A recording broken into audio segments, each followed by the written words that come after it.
What?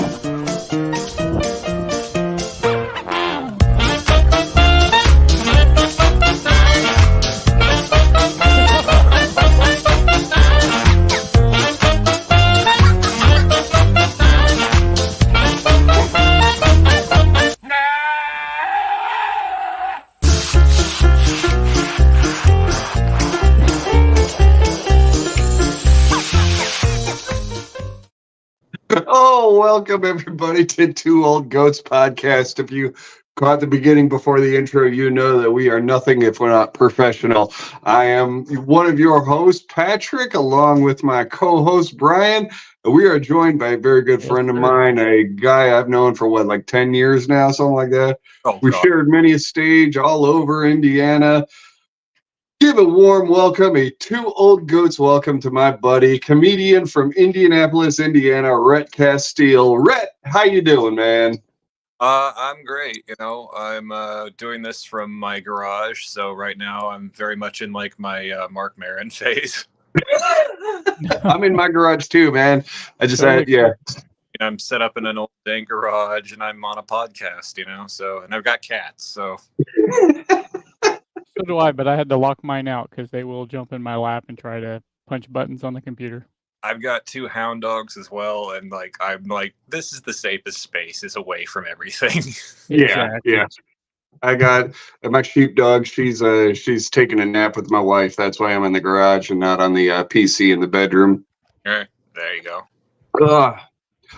So I've been seeing on Facebook and stuff, you've been pretty busy doing stand-up and stuff, and you've been doing now, don't get me wrong, either you weren't posting or there was kind of a lull there for a little while, but now, man, I mean, whether that's true or not, but now it seems like you're hitting it on all cylinders.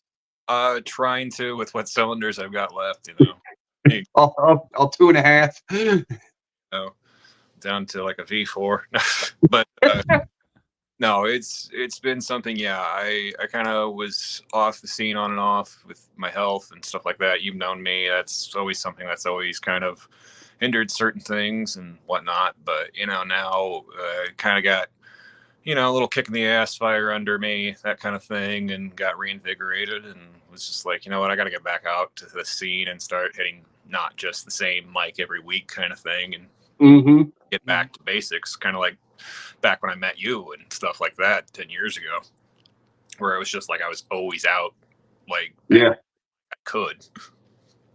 But and I'll be honest, the world needs it because you are one funny motherfucker. I'm not even gonna lie. Bryan, I really enjoy Rhett's comedy. If you have any chance to see any clips of him, definitely do it. Very fucking funny. Definitely be checking him out. Yes. Honestly, yeah. I'm sure there's old Church of Cannabis videos around. Yeah, no, I remember those. Yeah, those. Here, let me write that down. Church of Cannabis. Comedy Grinder. He and I both did that. A friend of ours, his mentor, my semi-mentor, ran it. It was called the Comedy Grinder at the Church of Cannabis. Yeah, Jerry Goebel, him and Otto the Comic, they were the guys that when I started, like they were the ones that really taught me everything. And then of course, oh, are we back? Yeah, you buffered a little bit. No worries. But yeah, like I remember working with them. Otto the Comic, of course, I miss dearly every day. He was somebody. Yeah. He taught me the value of combining punk rock and comedy, and that's kind of where that came from for me, that ambition and drive of running my own shows back in the day, which you guys, thank God, used to come down and do to help fill out the ranks for me. Oh, it was a blast. It was a blast. The shows are a blast, but as you know, doing stand up, the 2.5 hour drive is sometimes more fun than the fucking show itself. Yeah. Just 4 comics in the road from South Bend to Indianapolis, which is like, for Bryan, that'd be like here to like between Columbus and St. Louis. And you have 4 comics in a car and you're telling jokes and stories that you cannot tell on stage or on the air. How many gigs together though, Pat, where like we'd all just be fucking for about like right up until the last 10 minutes before the 0 hour. And then all of a sudden, all of us would snap to and go, shit, what are my jokes? What do I do? Hey, do you know what jokes I do? Said they're trying to scribble out a set list real quick because that's what I still brought a set list. Oh shit! I hope I remember this shit. Are we still at the State Theater again? That's where that would kick in really bad. It would just be like all of us sitting around and all of us would be just like cutting up, having the greatest time. Shit, we got stuff to do. Yeah, like, oh shit! There's an audience. And I'm sorry, Brian. I'm sorry. No, you're good. Rhett is one of my good friends. I haven't talked to it. Yeah, this is the first time we've talked since before I moved out to KC. So it's been 5 years at least. So I'm sorry if I'm hogging it, but yeah, if you have any questions, I'll shut the fuck up for a minute. Absolutely. How he gets out with him finally after 5. Like you want to just. So I actually I met Pat at a wrestling show, and we became pretty fast friends, you know. And we met through a mutual friend, Lucha Chris, who was, Murray, who was on now he's Murray. Last. Now he's Murray. He just can't keep a gimmick. So, like one day, Pat was just like, "Hey, he responded to someone about a podcast, and I messaged him. I was like, "Do you really want to do a podcast? Because I want to do a podcast." And then Jukebox was like gracious enough to let us use his platform. Nice. And so we sat down and at a place called Guy's Deli. So if you don't know, Guys makes like chips and snacks and stuff. It's really, really good. They bought out this. You had this minute potatoes, so yeah. I'm telling you, like this. So they bought out this pizza. I don't want to say restaurant, but like a little pizza bar at an actual like bar in Westport. And so Pat and I sat down. He grabbed a sandwich. I grabbed a dildo. I mean, sorry. Let me explain this. So they have a pickle pizza that they call the dildo because there's dill in the dough. Okay. But we sat down and talked and said, hey, you know, what do you want this podcast to be? And like everything I was saying, he was wanting. Everything he was saying, I was wanting. He's like, hey, I have a lot of comic friends. I was like, that's great. I love comedy. Nice. And I have friends in the wrestling business because I help out a couple of different promotions. And so we just sat down over food and came up. I mean, the meeting really could have been like 5 minutes on the phone. Yeah. But we're we're bullshitting, you know, and and so you know, we came down with some like basic questions because we don't want to ask the same stuff like what comedian got you into comedy, who are your favorites, all that stuff, because that's boring anymore, you know. Oversaturated market, exactly. So we're gonna ask the tough questions like, show us your panties. Yeah. Well, they're inside. Let me. No, we're good, bro. We're good. That was. Nope. Look, we've already shared stages. We don't need to share any much more. Well, if it's anything like a wrestling locker room, I'll just stop. Actually, being in wrestling locker rooms and being backstage at comedy shows, they are very, very similar, and the performances are very similar. One of the big differences is in stand-up, you're the only one on stage. On stage, you're the only one performing. Whereas in a wrestling match, you get, your opponent and the ref. Other than that, very, very similar, just in the entertainment aspect. Not talking athleticism or anything like that, but yeah, it's bizarre. Comics, it just doesn't go hand in hand, and we know they don't last, Pat. That's why we're. Like I grew up loving wrestling, and both my grandfathers got me deeply into it. Like I've missed a lot of it in the last few years and stuff, but like I've tried to keep up recently and stuff like that where I can, but it's not like I'm the average fan sitting there going like, I can't wait to see what happens with this blue blazer. Right. He's gonna be I mean, that was a deep cut. That was a really deep cut. Yeah. That was like, I mean, and it's a lot. fairly similar.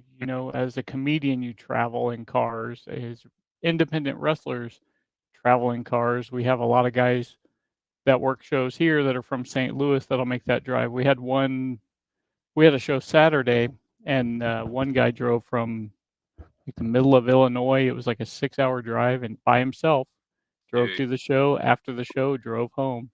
Been there? And they're done that. So 12 hours on the road is quite a bit, and you have to find something to eat. So what's your go-to to eat when you're on the road? And that's a good question. I like this already. This is off to a good start.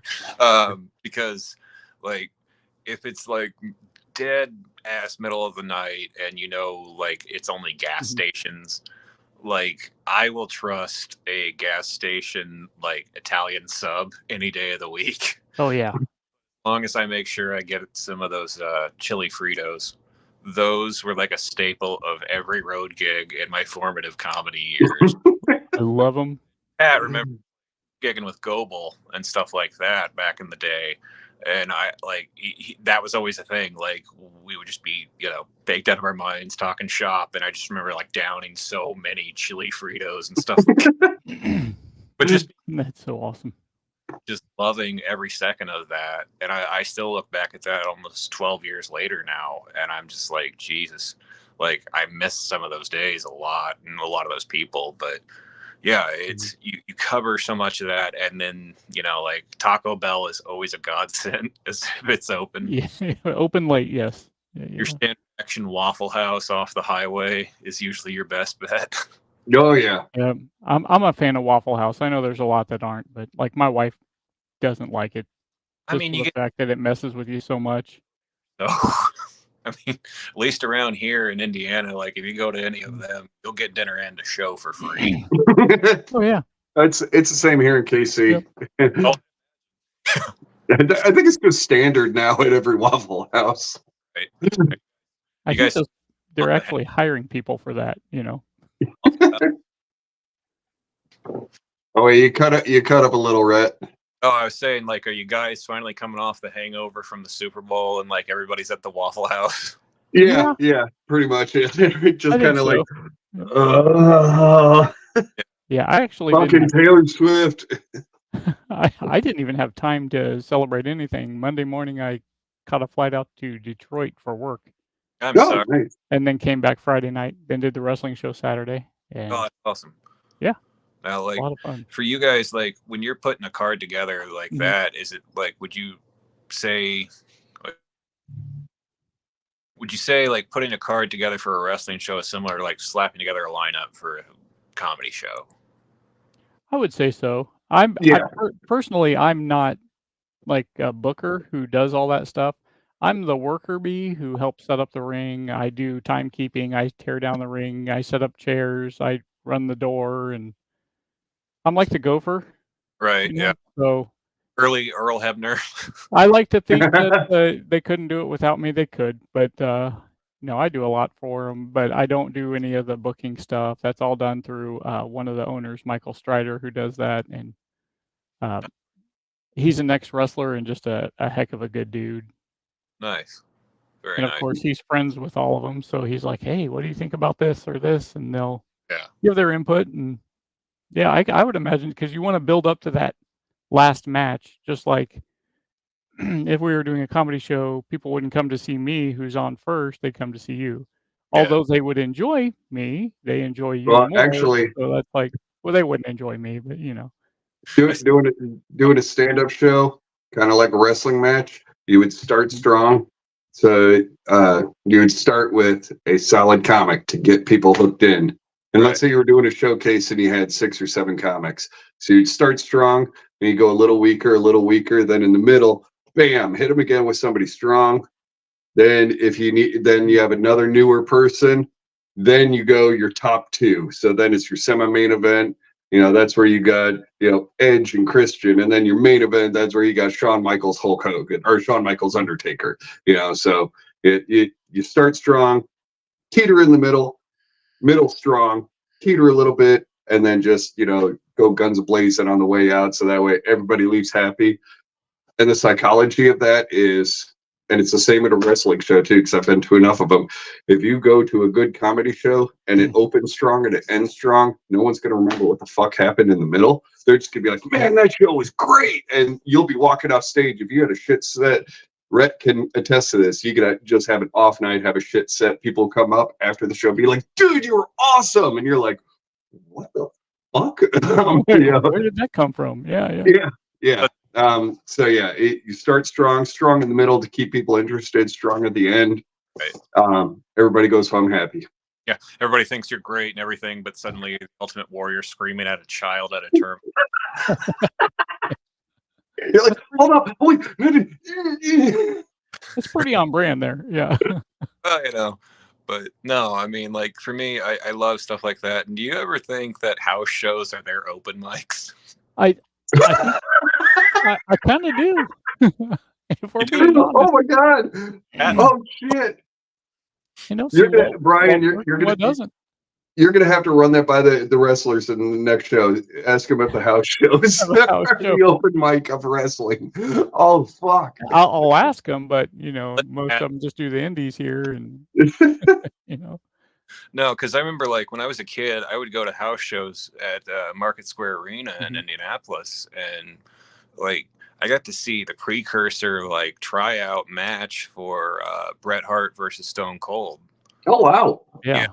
Before WrestleMania and all that, and like what they built to, and like you know, Bret was doing the figure 4 on the ring post ahead of time just to see what it would do, stuff like that, just to see the reaction it got out of people. And like I remember going to those and like WCW and stuff like that back in the day when that was still a thing. Oh yeah. Yeah, I went to a WCW house show. Actually, now that you mention it, yeah, because I think it is like an open mic because that's where you try shit out. You're like, you know, it's not necessarily. So yeah. So you're like, oh yeah, well we'll see if this works and see how the crowd reacts. That's when you're like, well, you know, I moved fuck from this spot in the joke to this spot. Let's see how that goes. I did a drop kick here, and then I did a shoot.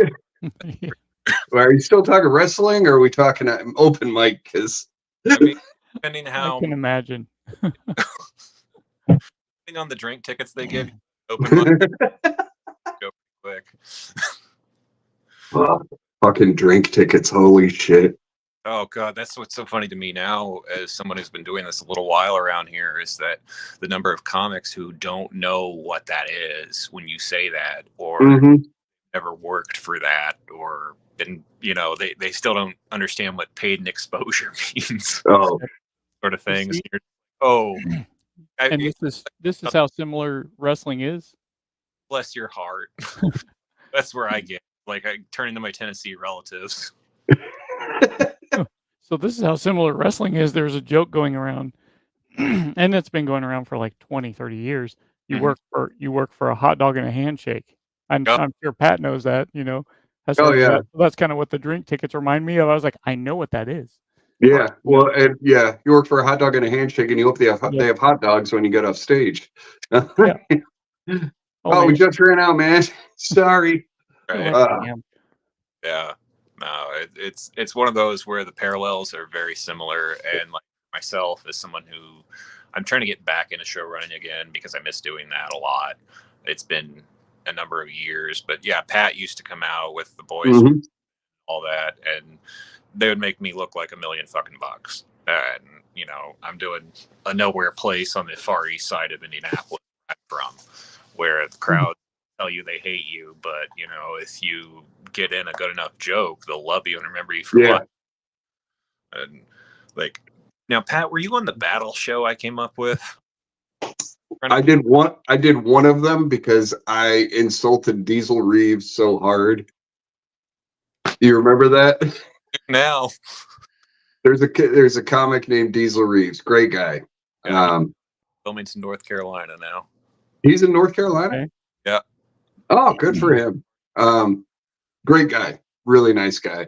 He and I never got too close because I was South Bend, he was Indianapolis, but every interaction we had, really enjoyed him and very funny.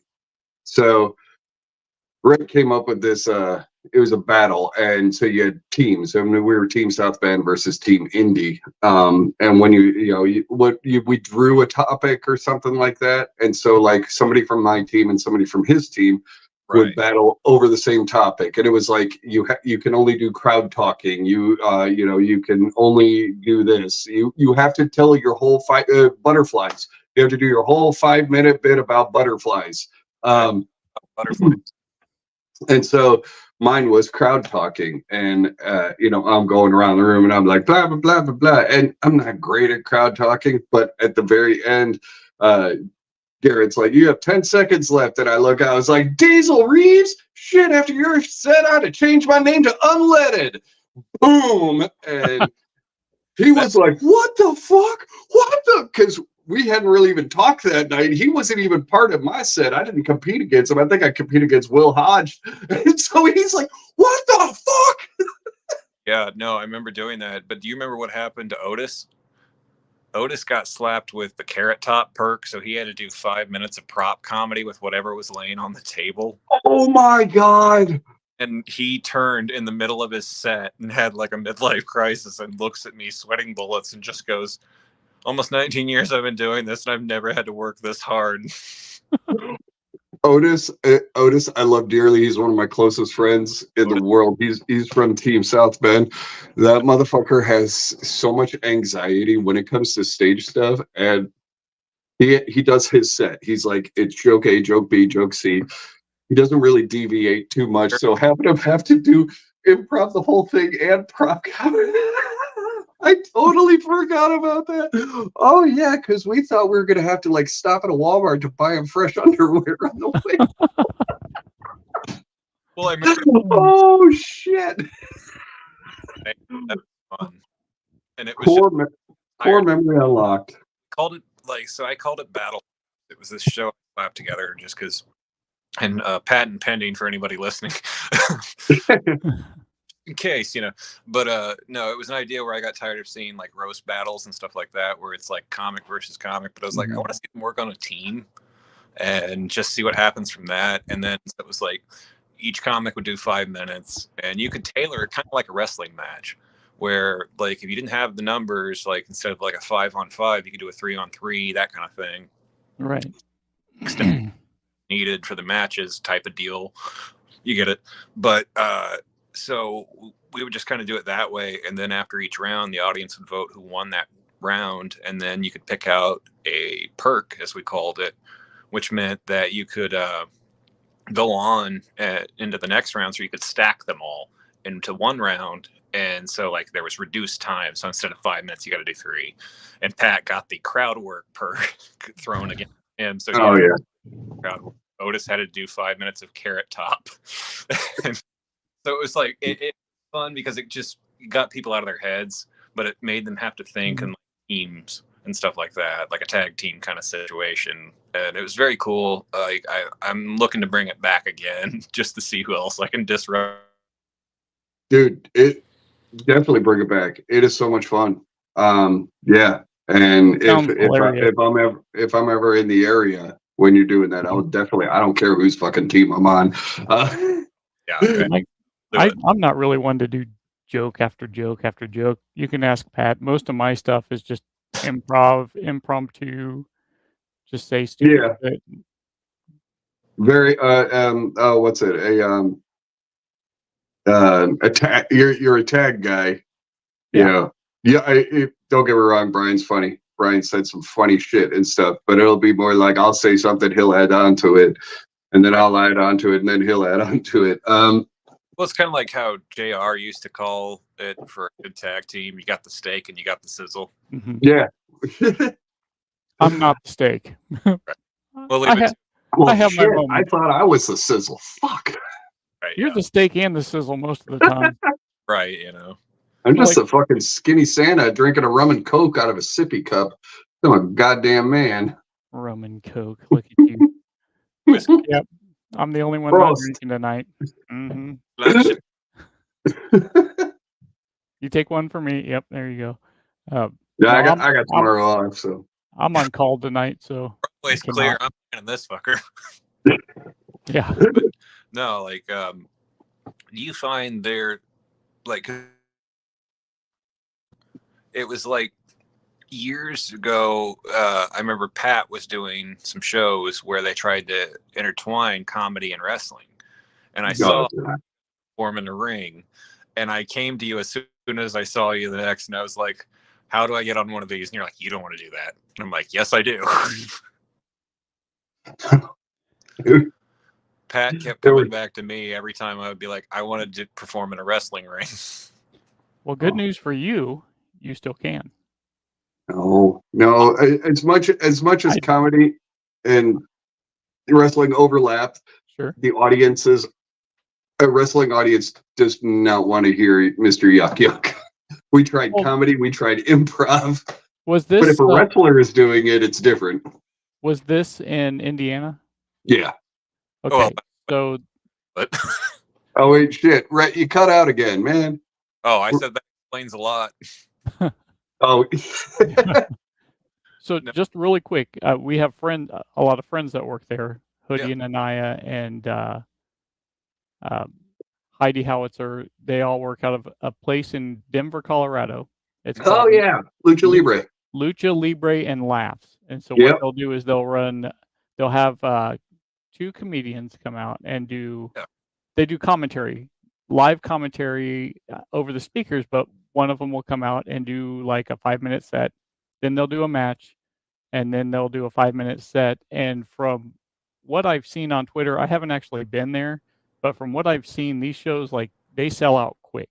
So like the people in Denver love this, but of course stuff is legal in Denver that's not here. So of course, that'd be a dream for me. I'd love to go see a show like that. Oh, that'd be awesome. But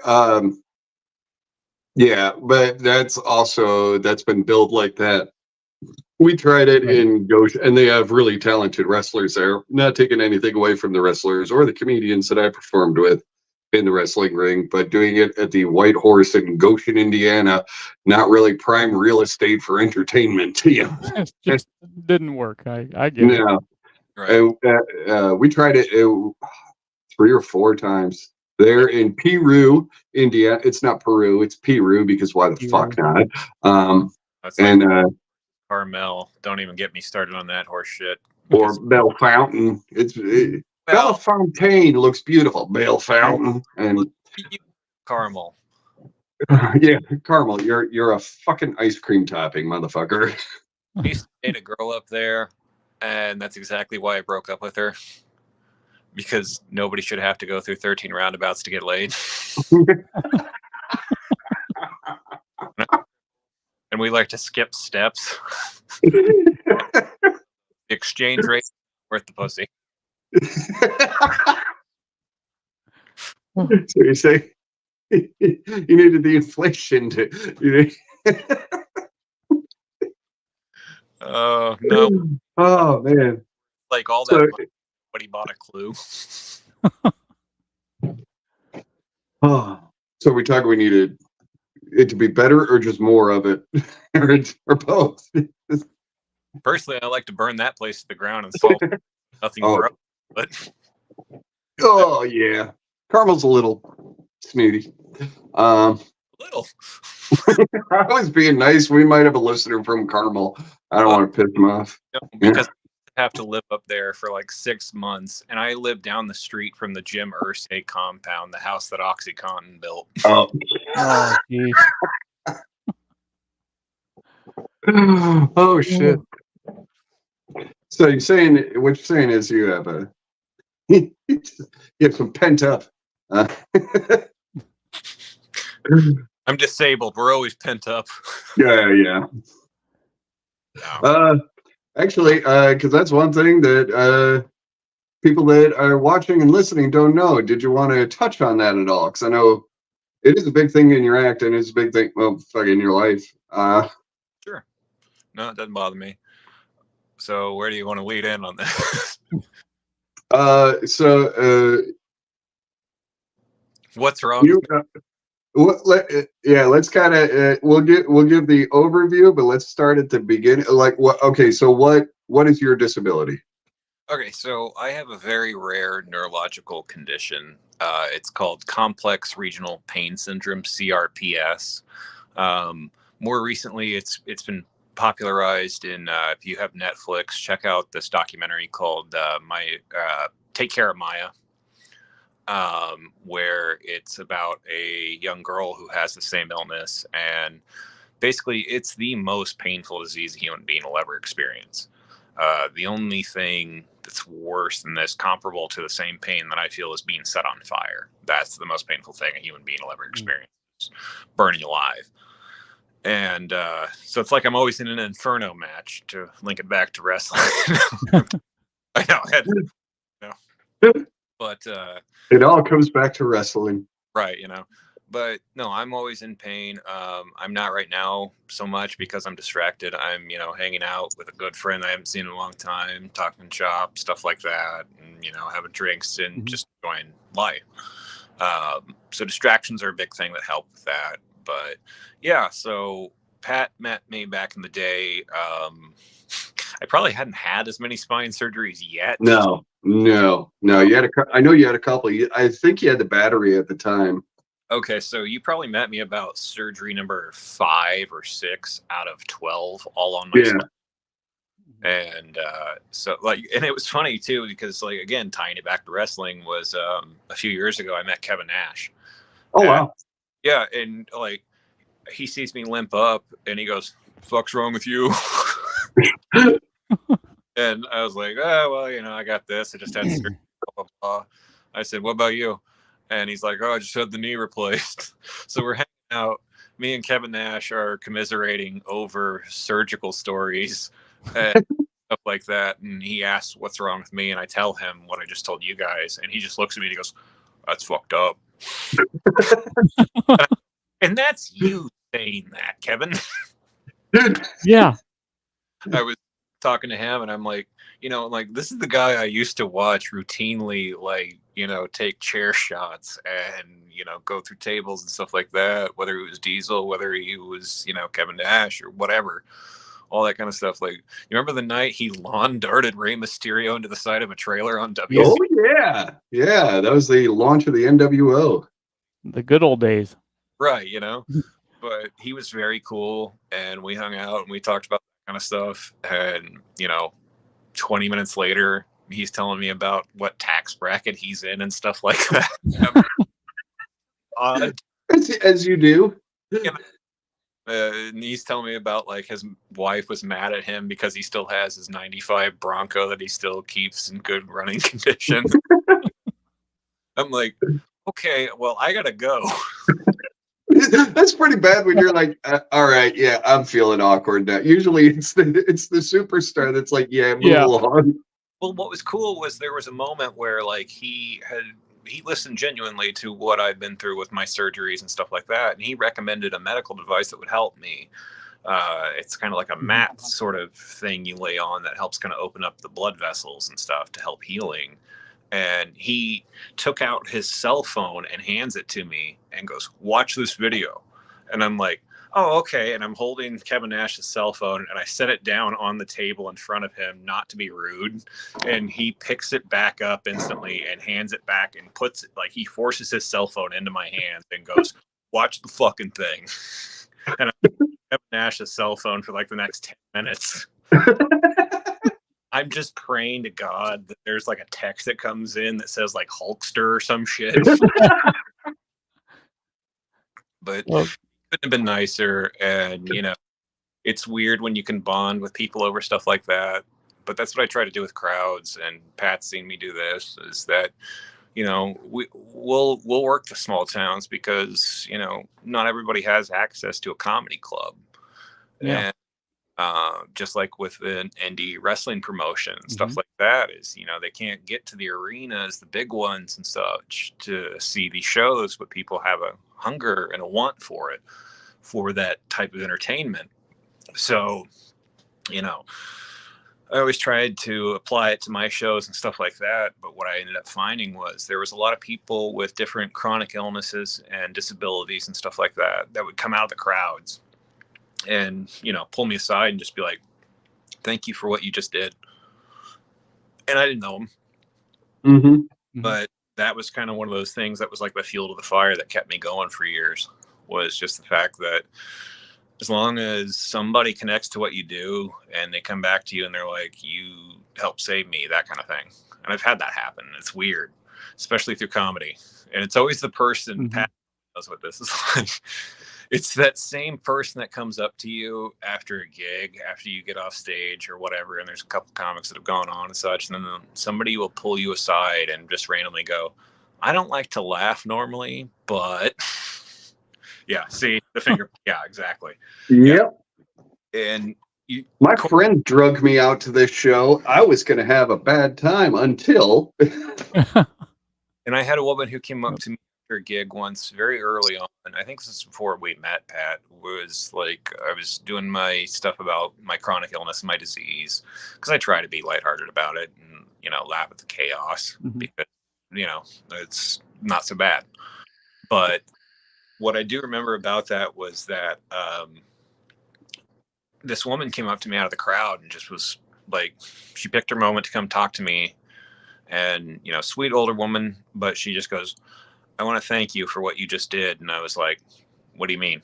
And she said, I have MS and I stayed at home the entire night until some friends convinced me to come out. And I'm really glad I did, because I saw what you were up there talking about with what you go through and stuff like that. And I'm really happy I didn't come out, or that I came out to see the show, because I didn't feel less alone anymore. Yeah. That's the kind of stuff that'll carry for a long time. And sorry to interrupt, but it's a little thing, just that representation, and it goes back to, seeing different races on TVs than just white people. And, and then it's seeing, a gay couple, and, so now, seeing is somebody with dwarfism, or seeing somebody with, some kind of disability and stuff. So it's like, oh yeah. And, like little kids connect to that. You have toys and stuff that have cochlear implants. So it's like, oh, this is like me. And it's like, we're all people. We're all fucking trying to get along. We're all trying to, and, and what Garrett does, and, what I do, and shit, even Bryan, when you help out at CSW, we try to do something to help people forget the bullshit that's going on for a couple hours in life. And in Garrett's case, and in my case now, what I'm starting to do, but yeah, what Rhett's been doing the whole time, it's, trying to get that connection. So people are just like, hey, that's my comic, hey, he's going through something that similar, that's my guy, exactly.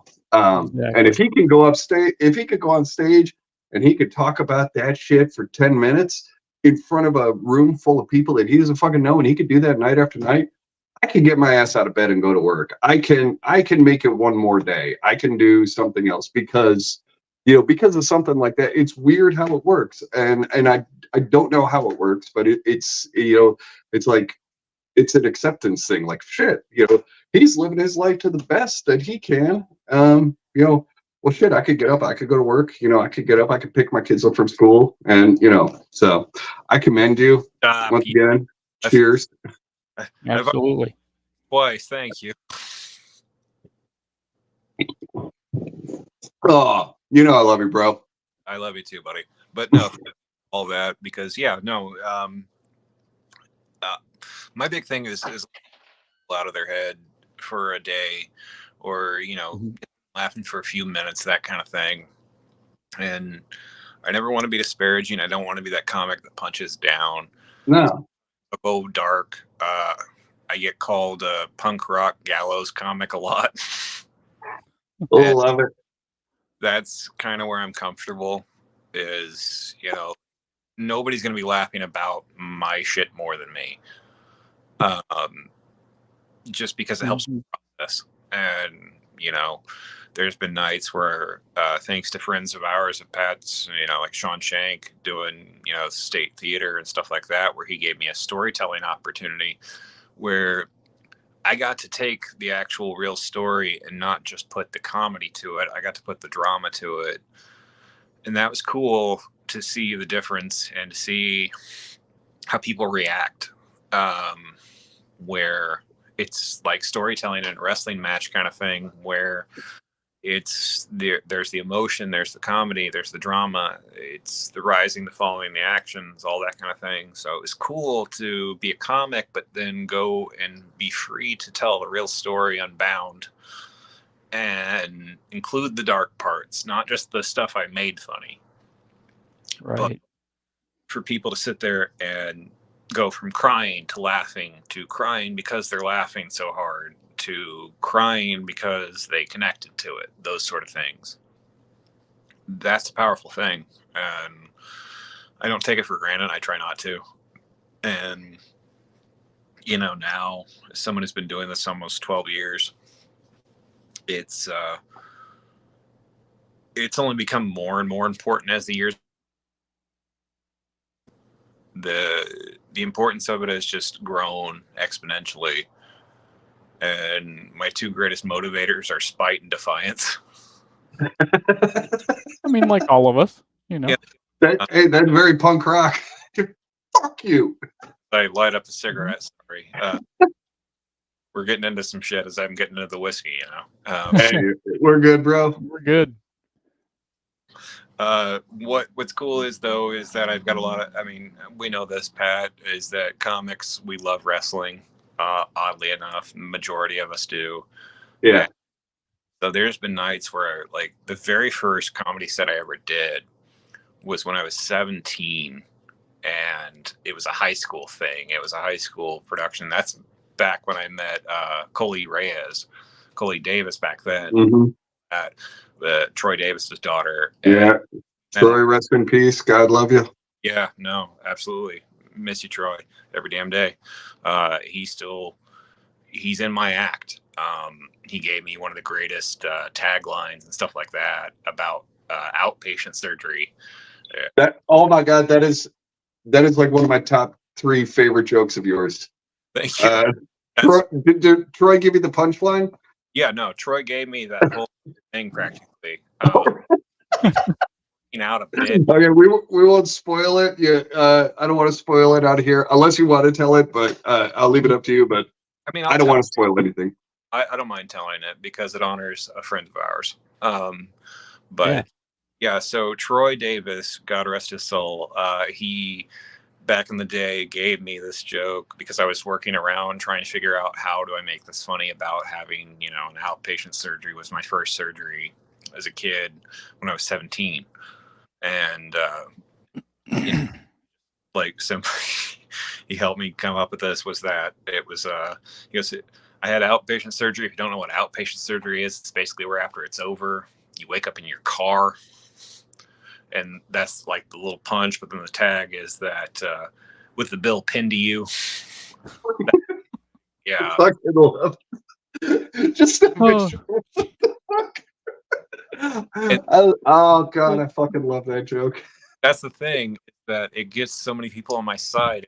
And over the years that I've done this, as I've gotten older, as the audiences have gotten older or younger and whatnot, it's a uniting thing.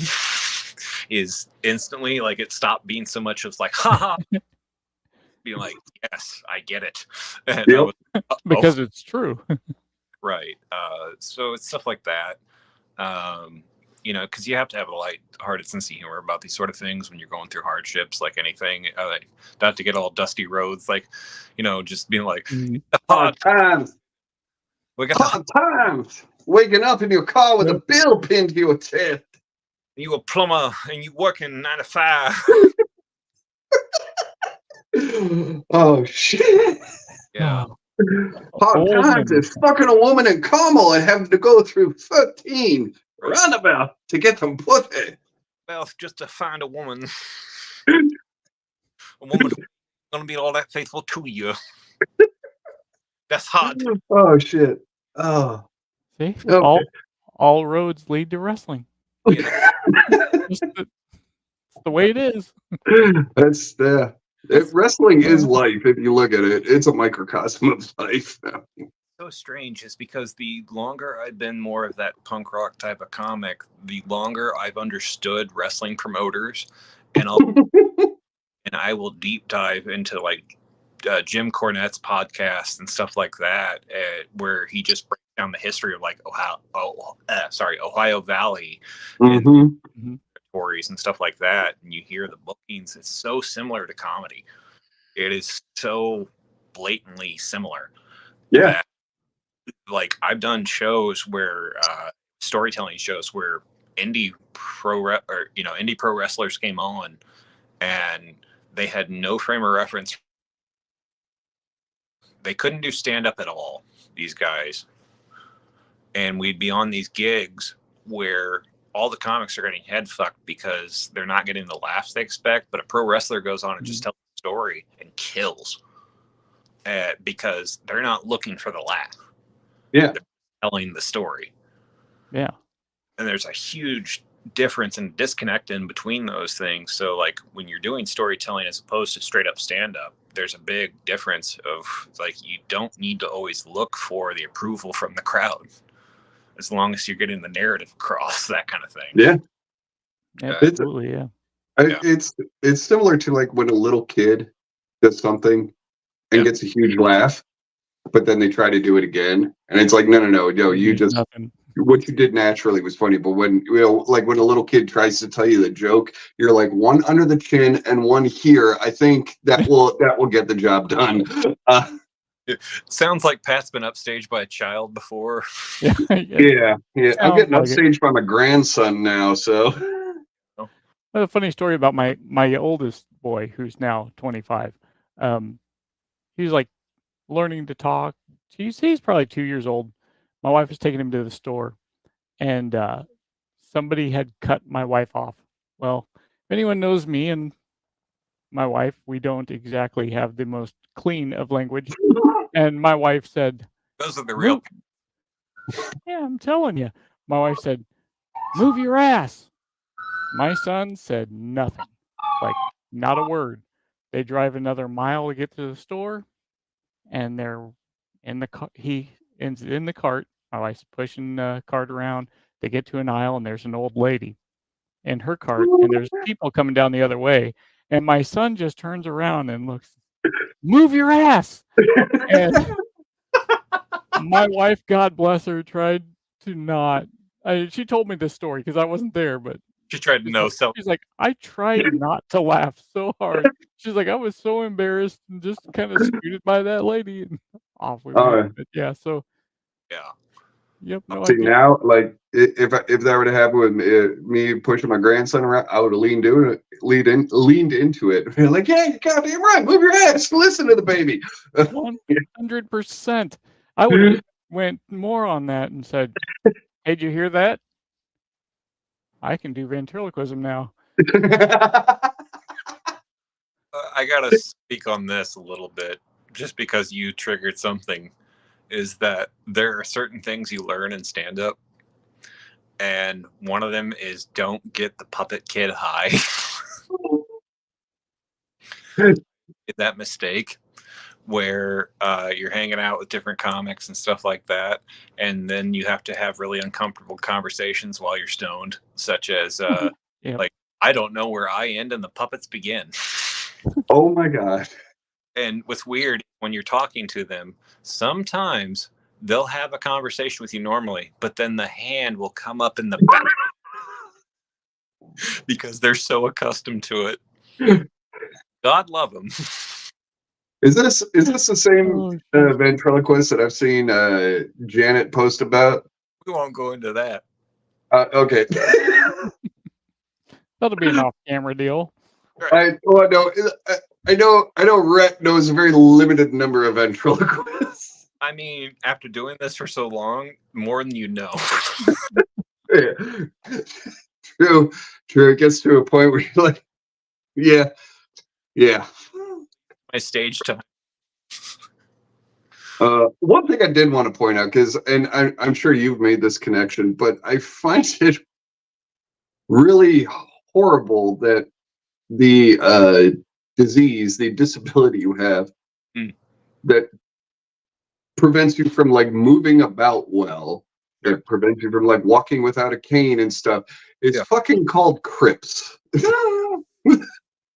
Oh my God. harken back to like one of my earliest jokes, so that lets me know how long we've known each other. Because I was like, is it CPRS? I was like, no, it's CRPS. It's like, that's like fucked up. That's like That's the wrong. I forget whose joke it is, but I don't even want to take because I can't give him credit, but yeah. So but yeah, just naming it that shit, that's fucking cruel. It is. That's another layer of cruelty. It caught me off guard because I wasn't indoctrinated enough yet.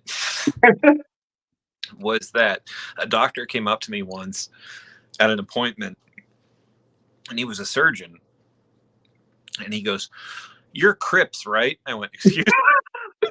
You're like, Pardon? But what was weird was he had total recall of the surgery as long as I showed him the scar. So he was like a tattoo artist. Done. That's great. And so I show him the scars of what he had done previously, and he goes, "Yeah, I remember you now." I'm like, "Oh yeah, that's where I fucked up." What? Pretty much, yeah. But you know, it's like anything. Like when you get stamped with something, whether it's the word terminal or look, because that's the thing, is that the new thing with my disease is that it's being reclassified as possibly terminal. Oh Jesus. So but I take it with the mentality of like, a bus could also kill me tomorrow kind of thing. Yeah. That you got to live for today, that sort of deal, as generic as it sounds. But it's it's like any good performer, is that you hear your music hit kind of thing, and suddenly you're in the zone. And it was like talking about earlier about there's been twice in comedy I've been played on stage to two different wrestlers' music. The very first one, like I was talking about when I was 17, was Bret Hart's theme music. I did Bret Hart's theme music just to see what the crowd would do at 17. And there was collective souls sat up, and they're like, "I know this." And the longer I'd been doing this, and the more I'd kind of gotten the punk rock zone of just doing comedy and stuff like that, I got played on to John Moxley's Lunatic Fringe intro from the WWE days. Oh, okay. That's awesome. That's a good one. Yeah, it worked, but it was fun stuff like that, And there was a whole night years ago now, I was doing a Halloween themed show for stand up, and the guy, and you remember him, Will Hodges. Yeah. Hodges came to me and was like, "We're going to be pro wrestlers for this show, and with it, just do something." So he went out to like Motorhead, Triple H entrance and stuff like that. But I showed up to the venue in full Sting Crow attire. Nice. And to the point, trench coat, but I also had the original Sting Scorpion t-shirt from I had one from way back then. Nice. Awesome. And like, I'm literally paying for parking to go into the venue. And there's a girl behind me just staring at me, and beautiful girl, all that, and like I'm just standing there in full like Sting Crow face paint and garb, and like I'm putting quarters into the fucking meat. And she goes, I'm like, "I'm so sorry for this." And she goes, "Oh no, I just was gonna ask, are you Sting the wrestler?" I was like, "I am." Performed a whole set like that. Yeah, that's awesome. That was weird. I don't know. He does comedy off and on. I don't know if you ever did anything in indie with him or anywhere else. Dirk Handlin. I never got to work with him. No. Very nice guy. Really, just a genuine sweetheart. But he does a bit where he goes on, and he's a big dude. He played football for Purdue. So he's still pretty big. Well, he comes on and he does his whole act as Hulk Hogan.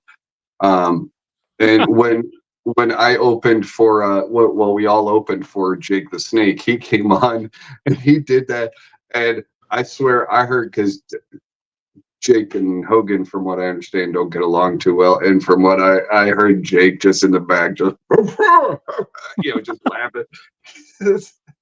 And he's up there, and I mean, just because he's totally ripping Hogan to shreds. It's funny as fuck. Committing, Hmm? committing to the bit. Oh yeah. He had the mustache and everything. It was great. But yeah, He came. I think he came out to the Jimi Hendrix Hogan thing. Yeah. It's just fun. That was fun as hell. Yeah, getting to open for Jake, that was cool as hell. He was my favorite wrestler growing up, so like getting to meet him and stuff and hang out with him was fucking awesome. Well, that's so funny, is most of those guys who come from wrestling, they think they have to start over in a new career. But then, like, to any real comic, we're like, no, fucker, you get fast tracked quicker than anything. Yeah. You go straight to the. And if you're entertaining at all, we're all going to clamor to work with you. I never once felt like Jake the Snake, like, this motherfucker needs to pay his dues. He needs to be going to the open mics. Fuck that. No, that's Jake the Snake. Dolph Ziggler does that shit. No, he's going to open mics and doing his own thing. And you know what? If he's getting headlining gigs, I'm going to be like, can I get a guest spot? I mean, that's pretty much the motivation for most of what I do. It's the ability to say I've done it.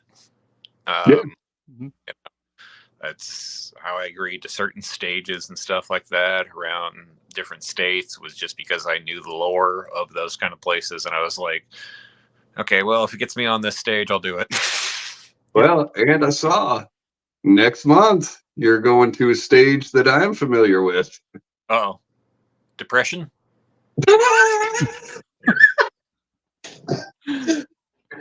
another stage. Physical, not drunk. Liberal. But yeah, because I saw March 29th, you and Goebel are in Niles. Yeah, so we're going up to Niles. It was funny because a mutual friend of Pat and I, Sean Shank, contacted me over a year ago for this gig. He did the same with me. Okay, cool. Okay. He gets me in 2022 in August. He goes, "Hey, are you busy in October of 2023?" Yeah, dude, let me check my schedule. Yeah. No, he contacted me with the same message, and I was at an open mic, and I just got off stage. Like, did okay at this open mic for whatever it was worth, but then I checked my phone to save the recording, but I see a message from Shank, and he's like, hey, can you do this in 2024? No, that's not a typo. Yes. 2020. This was over a year in advance. Yeah. And the only reason I told Shank I agreed to it was just so I could say I had gigs booked out to next. I didn't even think of that shit. Oh man, that's fucking brilliant. Yeah, I'm booked through next year. Right, but no, I'm looking forward to that because I'm bringing a friend of mine with us for the Friday night gig. Her name's Chelsea Snedden. I've been training. I see your post. She's been killing it in Indy. Good for her. Fine Timing Comedy is her page. And I've just kind of been the kind of quiet, silent consultant on that one. Just, what was it again? So, but, we got some more gigs coming up with that. That'll be cool. We're doing April 13th and June 8th at Fountain Square Brewing Company in Indianapolis and Fountain Square. That'll be fun. That's where she runs her shows. So we'll be doing that. That'll be a good time. We always try and pack that. It's usually standing room only in that sort of situation. And we just did a gig a few weeks back where I invented a new drink, Pat. Oh, yay, because we don't have enough already. I mean, it's me. So a set that I call a Whiskeyla set. Yeah, it's where you accidentally combine whiskey and tequila in the same night within the And same. lose your pants. And your shirt. Right. It was Dignity. but like we had, it was an American Legion kind of gig, and it was 200 plus people all packed in. Nice. So it was a great time. We had a fun time doing that. But no, I've been kind of working with her, been working with different other people around the state, stuff like that, where I can, when I can. But no, she's showing a ton of promise. And so she'll be coming up with Goebel and I to Niles, and that'll be a cool time. And been looking forward to that for a while. Nothing against our dear brother Shank, but once I saw that they had a guy who was literally just a torso headlining, I was like, I have no excuse if I bomb. Yeah. And Brett Eastburn, I've worked with him a bunch. Great guy, but yeah, he's literally born with no arms and no legs. Yeah. And that's what taught me, was that anybody can be doing these sort of things. It's it takes all kinds, but at the same time, the people I've met with disabilities of any kind or anything like that, or chronic illnesses and stuff like that, they're usually the funniest people I've ever met. Well, yeah, and we know a few. I mean, there's Niemiller, who he's going to be. Spoiler alert: Ryan Niemiller will be an upcoming guest on the show. Cool. Colton Cole. Colton Cole has cerebral palsy. He's in a wheelchair. One of the funniest guys I know. He's a sweetheart too. It's so funny because as jaded and angry as comics are, 90% of us. My wife gets mad because I'm like, oh, he's like one of the nicest guys you'll ever meet. She's like, Jesus Christ, everybody's nice to you, and I'm like, no, seriously, But yeah, Colton Cole, who's got cerebral palsy, very, very funny guy. He's got one of my favorite jokes about President Taft, and I won't spoil it for you, but yeah, check him out on YouTube too. Definitely will. You remember years ago now, it's been like 5-6 years, it was like Heart of the City Festival. You remember that stuff? Was that the one we did in Elkhart? Yeah, Elkhart. Yeah, I try to block that abomination, that abortion of a thing from my memory. Glad y'all might have had fun. That was a fucking nightmare for me. Well, no, it was for all of us, but I remember the highlight for me of that festival was Colton Cole in his wheelchair, all palsied out. I stood on the back of his wheelchair with my camera, and he drove us across the lot. And there was a video years ago, me screaming like I'm Jack on the Titanic. Okay. I'm screaming, together we form on. We must find this video. That would be hilarious. God, I totally forgot about that. That was like 4 phones ago. Oh, Jesus Christ. Because I remember that was a fun time despite all the bullshit, but still, yeah, that was just to fill you in, Brian, and everybody else, myself, a few of the friends, Sean Shank, Otis, Brad Miller, and Mike Barnett. We tried to put on a comedy festival in Elkhart, Indiana. I did the scheduling. I painstakingly wrote out the schedule for all these comics. We had like 20, 30 comics coming in from all over Ohio, Illinois. Kevin Downey Jr. from New York came out. Indy, all Michigan and stuff. We're arranging everything. Nobody showed up. Literally no tickets sold. No, one show sold tickets. That was an improv group. That was a local improv group, and the people, their family bought tickets for the show. That was it. It was a 2-day event. No, not a single person showed up. Not only that, and I never told you this, Garrett. I love this. I didn't perform at all that weekend. I was set up to perform for Kevin Downey Jr. I was going to do a 5-minute set. Garrett comes up and he was just like, "Hey, aren't I performing with KDJ?" Yeah, Garrett, go ahead. So you are now. So I gave you my spot to perform with KDJ. No, I mean, no hard feelings or anything like that, because I had such a shitty weekend that I would have bombed anyway. I was in no mood, so it was just like you almost did me a favor by taking that shit. That weekend that the cleaning staff at the hotel saw my dick. Because they ignored the do not disturb signs. Oh Jesus! Like, I hate saying this, but here we are.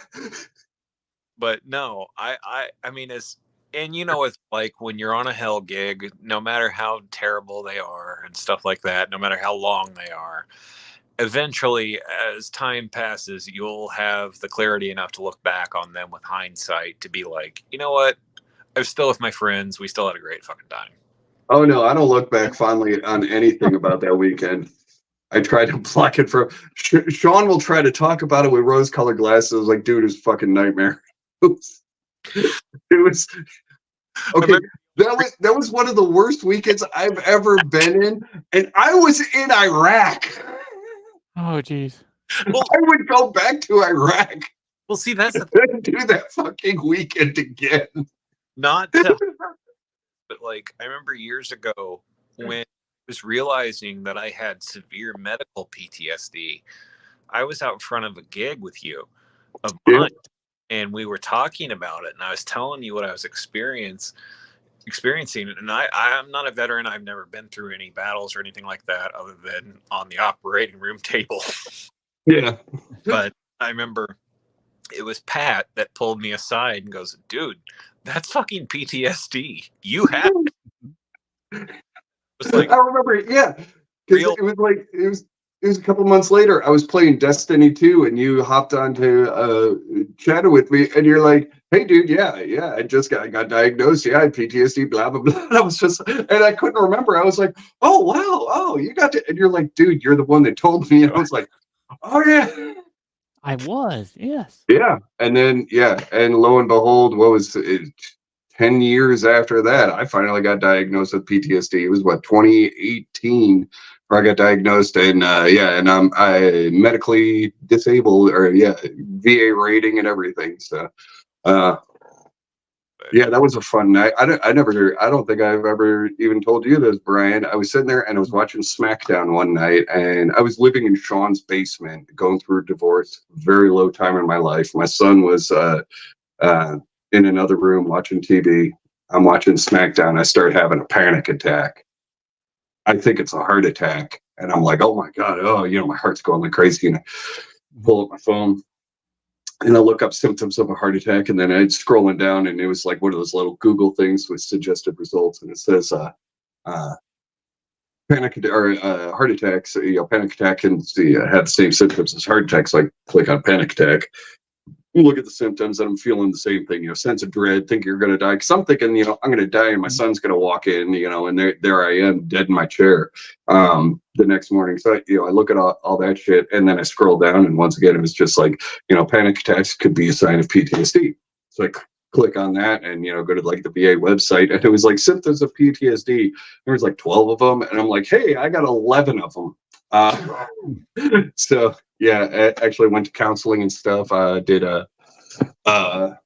CBT, cognitive behavioral therapy and stuff. And that was right before I moved out here when I did that. So it's 5 years that I did treatment. I actually talked about it on stage, and actually all the shit you were talking about with your disease, it actually helped me, because it was just like, this is the way I can connect. I'm still working on how to do it. But I did it. I did it when I was up in Michigan last year.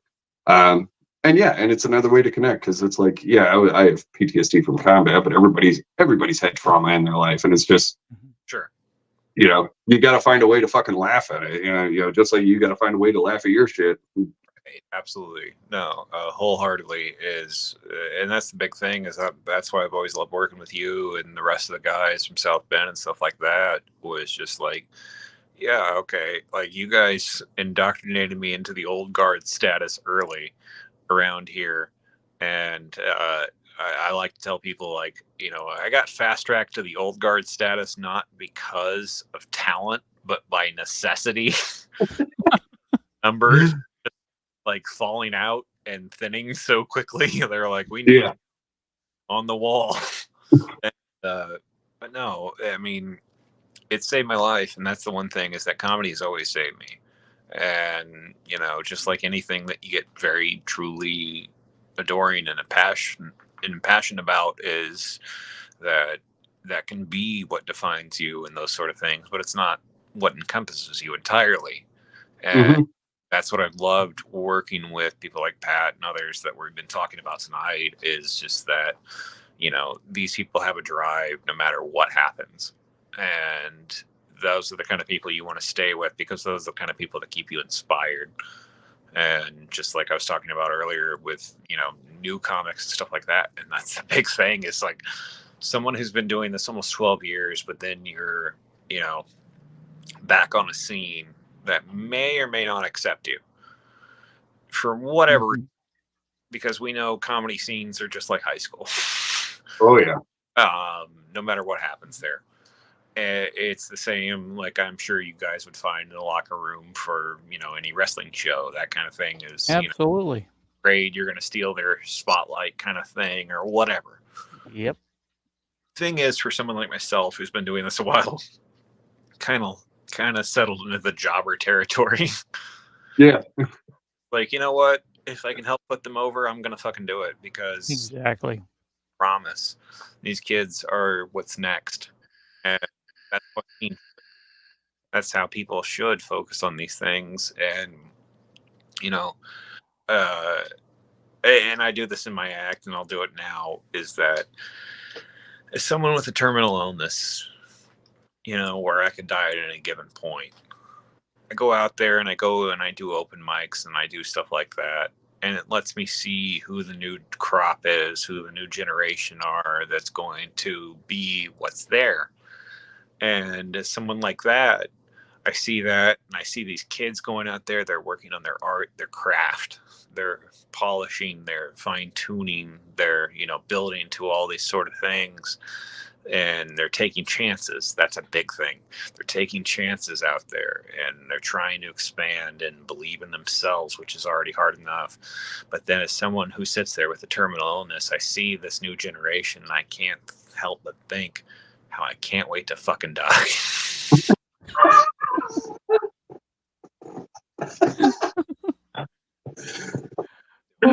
Those reactions are now hopefully you do it on stage at an open mic to scar those little fuckers.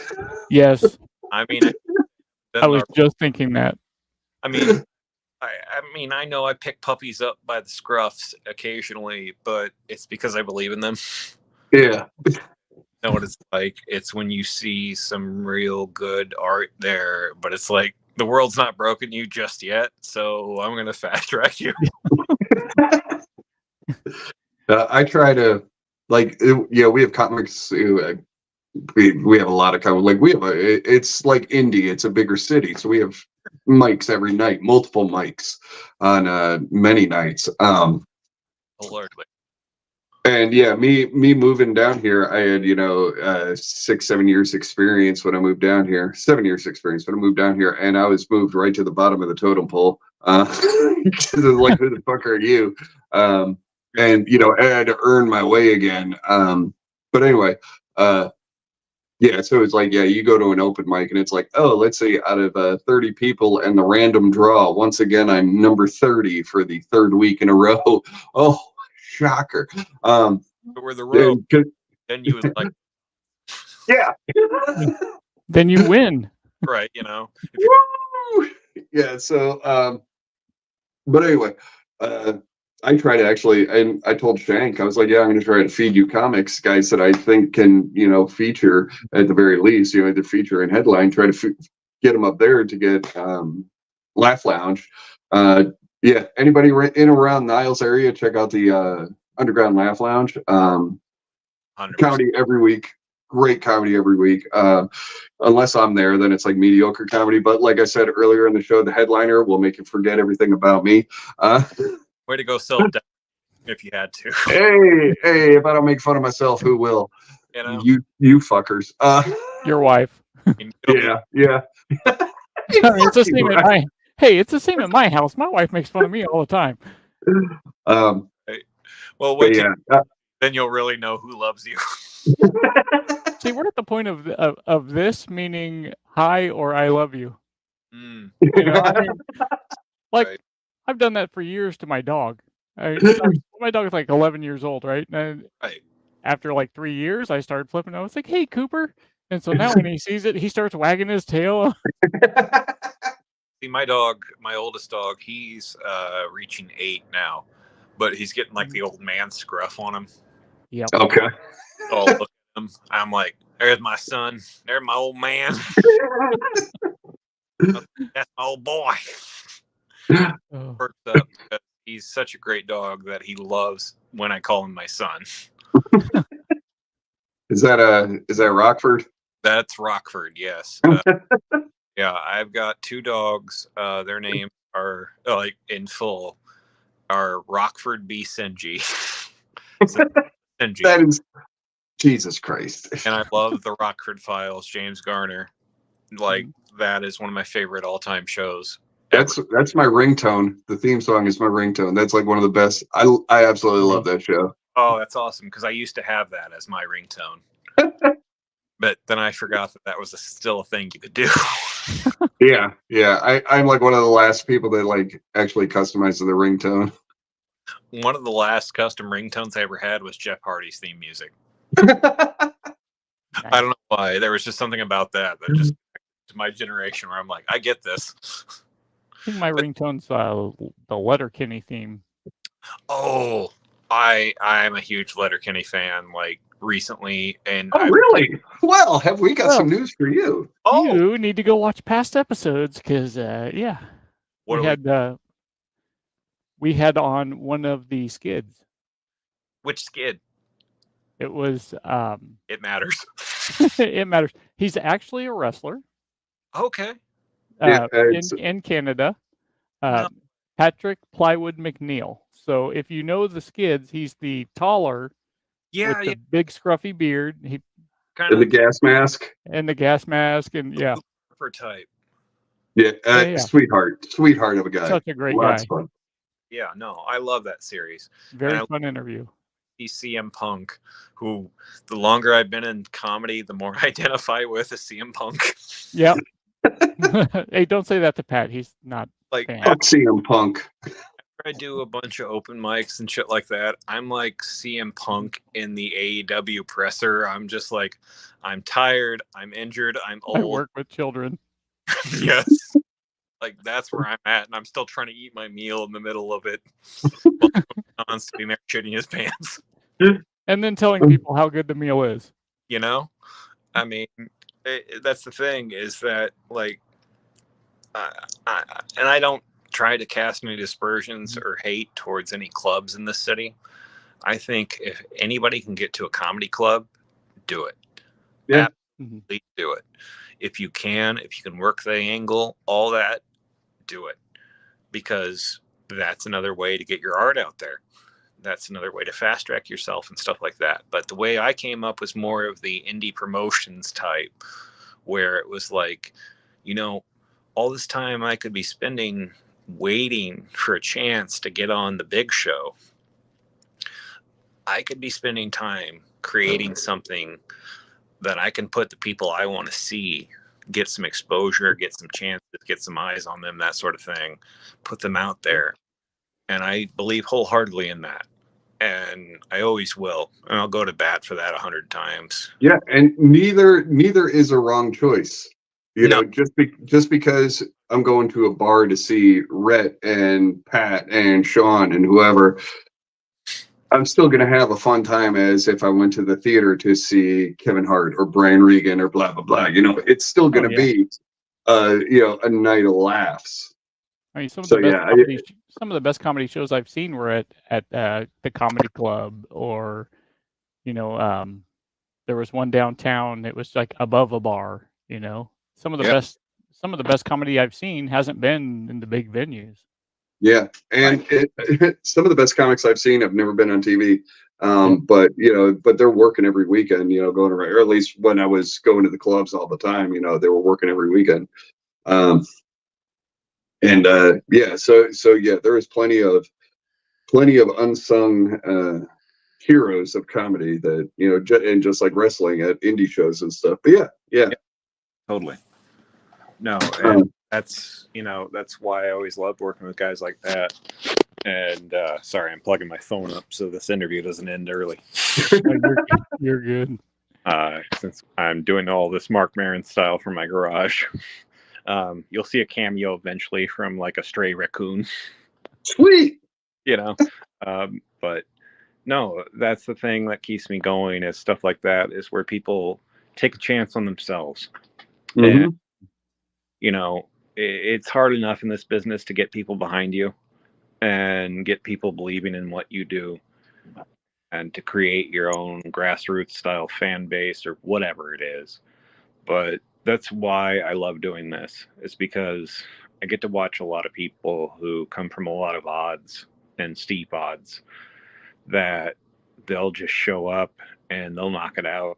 Like earlier, I was talking about one of my mentors, Otto the. We slowed down for a second, sorry. But one of my mentors from back in the day, Otto the comic, he taught me the punk rock capabilities to comedy and stuff like that. And because of stuff like that, I'm grateful to this day because it still carries me.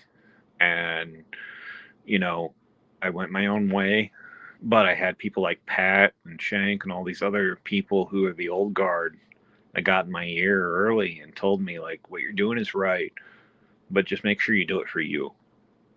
That's the big thing. Absolutely. I still love that you call me the old guard. You and I have been doing it the same amount of time.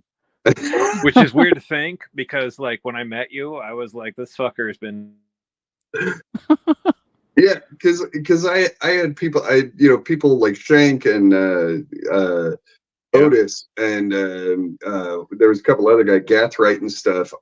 Barnett, but Barnett only been doing it 6 months longer than me, but these guys that have been doing it for 10 years and stuff. Actually, Mike Barnett, God rest his soul, but he gave me the best piece of advice. He was like, dude, you get in free every weekend, come out every weekend, mingle, You're going to start getting guest spots here if you show up enough. He was like, come to the mic every week and come to at least one show every weekend. And yeah, and I did. But yeah. Because, like, I want to take a quick moment.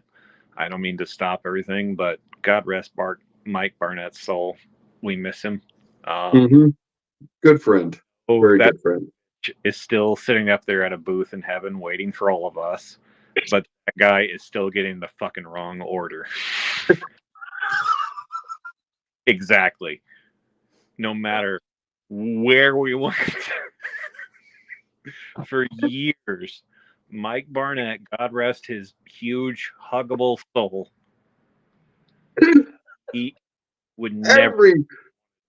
That motherfucker could order a Diet Coke, they'd give him milk. They could order a hot dog, and they would give him a salad every fucking time. Oh, shit. Absolutely kill together as just a unit together.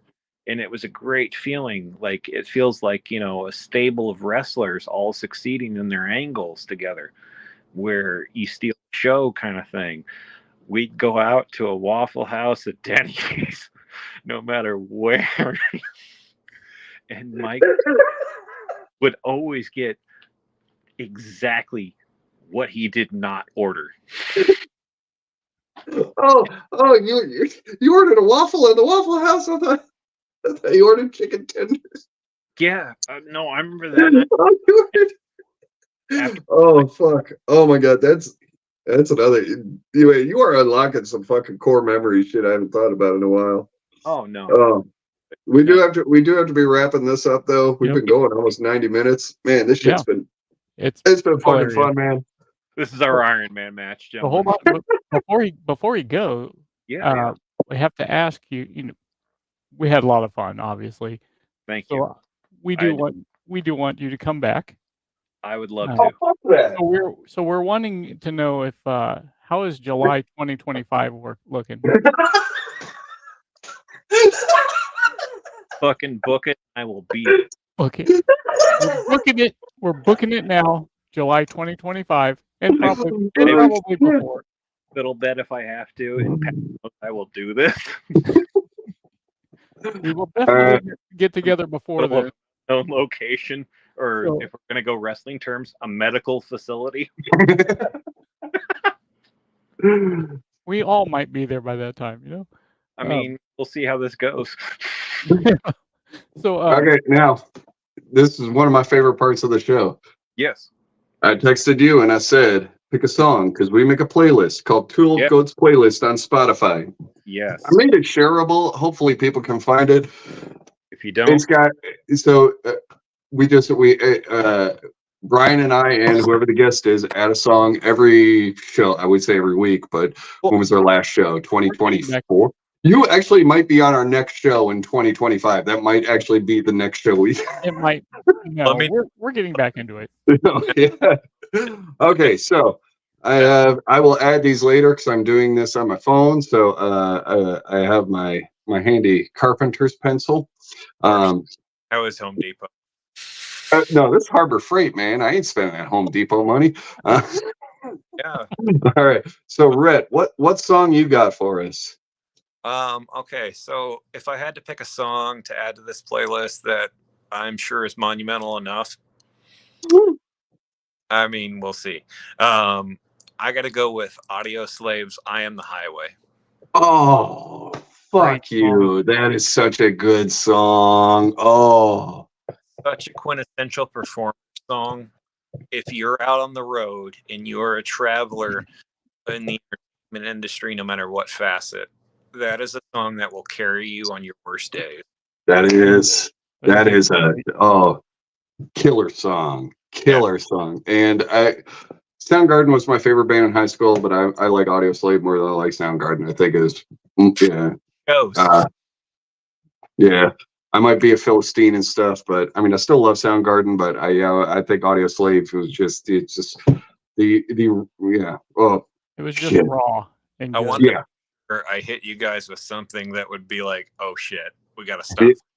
You got me. Yep. That was a good one. I'm gonna pick it. Alcohol. Yeah. Anyway, Brian, what do you got, buddy? I am going to pick one that no one even thinks about anymore. I'm going to take Faith No More's greatest hit that they ever made, "Falling to Pieces." Ooh. Okay. For some reason, it's been a song I just have been listening to lately, and I really like it. So I've gotten into debates about which is better, Epic or Falling to Pieces, and I am so burned out on Epic, they can never play that song again, and it'll be too soon. But Epic was their biggest hit. Falling yeah. to Pieces. Falling to Falling- Pieces was because that was the second radio release for Yeah. that album, right? Yeah. And shit, that whole album, The Real Thing, I bought that at a flea market in New Jersey when I lived there. So it was like 1990, 1991. That album still fucking holds up, 30 So some odd years. God damn, 1991 was 33 years ago. Fuck, I'm old. Like that was the thing. Like I was plumbing the depths of music before I did this, and because you guys were like, bring a song, and I was like, oh shit, what do I do? And like going like a little deeper cut, and I was like looking at live and stuff like that. Like I love the band live. I think quintessential to the grunge movement in the 90s. They have their own little facet, and they're still going. But at the same turn, it was like, what does it speak to as an entertainer? And that's why I had to go with Audio Slave's "I Am the Highway," because you just cannot top Chris Cornell on those lyrics. No. it's too good. Okay, so we got Mike Patton, another fucking great vocalist too. That dude, but in both. So I am going to keep the trend alive. We're gonna need a separate podcast just for Mike Patton. No shit. I am going to go with the band Idols. Okay. If you don't know who they are a British punk band. They are fucking awesome. But their song Danny Nedelko, So these three songs, Faith No More, Falling to Pieces, Audio Slave, I Am the Highway, and Idols, Danny Delco, would be added to the playlist tonight, February 1st, after the Can I add after the show. Oh, what? Can I add one bonus track since you went? Yeah, You went. fuck yeah. I got to go with the Skids. The Saints Are Calling. Skids? Skids. Saints Are Calling. Nice. Yeah, it's just a quintessential punk ballad. Oh, definitely. Yeah, if you don't have the Skids in that mix, what are you doing? You know? Yeah, exactly. And I am trying to. I've told Pat this, and JG. I'm working on a guest who lives in California, who Okay. has played in a punk band. You got but also played in a very, very popular band. Okay. One that's actually playing in Coachella this year. Oh. So I am working on this through my aunt. My uncle was engaged to his aunt, and they'd been together for years and years. My uncle died in 2007. But I've known her since 85. So she's been my aunt, pretty much my whole life. And she said, hey, my nephew's in such and such band and they're going to be big and all this stuff. And at the time it was like 87, 88. And I was like, oh, okay. And then, so we're going to work on this and hopefully, things will work out. And maybe we can have you come and do a guest spot then. I would love to. Oh, absolutely. Shit. This has been so much fun for me. Thank you guys both. Yeah. You to your guys yeah. team and everybody between. This has been tremendous. And can I make one quick plug real quick? Absolutely. You can plug whatever you want. Oh, yeah. We're not on a strict time crunch, so good to know. Yeah. Yeah, it doesn't have to be a quick plug. But no, I was just going to say real quick is, again, next time you'll see me is on stuff like Divine Timing Comedy from Chelsea Stedden. That'll be her shows at Fountain Square Brewing Company in Indianapolis. Those will be April 13th and June 8th. Those will be some fun shows. We're going to have Homer Shadowheart on one of those shows. Can't wait to have Homer back again. You know what it's like, Pat, to work with Homer. Oh, great guy. Great. Funny as fuck. Literally one of the funniest individuals I've ever met in my entire life. Mm-hmm. Would not have met him without meeting the miscreant crew of that we all know now. Yeah, I know. But no, I'm looking forward to all this sort of stuff, and this has been so much fun. Thank you guys so much. Hey, you're welcome. Thank you for being on. We really appreciate it. Let me know whenever. I'll be back. Happy to. And before we do go, I want to do a shameless plug. Well, not a shameless plug. One of my buddies at work. Yeah. Who, this guy is just the genuine nicest guy ever. He does a whiskey review on YouTube, and it is the most wholesome goddamn whiskey review in the history of any kind of booze review. So I want everybody to check out Scottish Hobbit whiskey review on YouTube. He doesn't even know I'm doing this. I just thought of doing this the other day. I watched one of them and I was like, you could show this to kindergarten class. It's just so sweet and wholesome. And it's one of those things that everybody needs in their life. It's just a little like uplifting, like that was nice. That was a real treat. Hey, you got to take time for life enough to be like, as much as it sucks, you got to stop every now and again, and as stereotypical as it is, smell the roses a little bit. Mm-hmm. Take appreciation, take stock. Look back in the rear view just enough to see that hindsight is 20/20, and know that things have gotten better. What do I say, Brian? What do I say? It always comes up every show. What do I say? We get one trip on this rock. We get 80 years. We get one trip on this rock. You make the most of it. Yeah. As long as you're not hurting anybody else, you make the most of it. You go, you do, you see, you taste, you eat, you do it all. Don't get caught up in the minutia of the bullshit. It's not worth it. And what I always say is life's too short. You got to have fun. Yeah. The one thing I will leave you guys with is this: is that with everything I go through, and that everybody goes through with a chronic illness or some type of thing that slows them down in life, is that look, you got good days, you got bad days. Thing is, you still got days. Yeah. Fuck yeah. Absolutely. Mm-hmm. But guys, And thank you the so way much. oh, absolutely, brother. Yeah, I love you. Love you too, Pat. We need And Anytime. we end the show as professional as we started the show, so we all just kind of leave, and then I text Jukebox, and he ends the transmission, so we can all just sign out. And all right. Well, Thank you Bryan, that's so much how for we coming roll on. in thank you so much for KC. the time. Bryan, thank you. Thank you so much for coming on. We appreciate you. Absolutely. And we will Yeah. have you Pat, on in we'll July talk again soon, 2025. buddy. Love you. Love you too, brother. And yeah, next time I'm in or around Indy, we'll hook up, man. Oh, absolutely. All right, everybody. I am out. Good night. Same.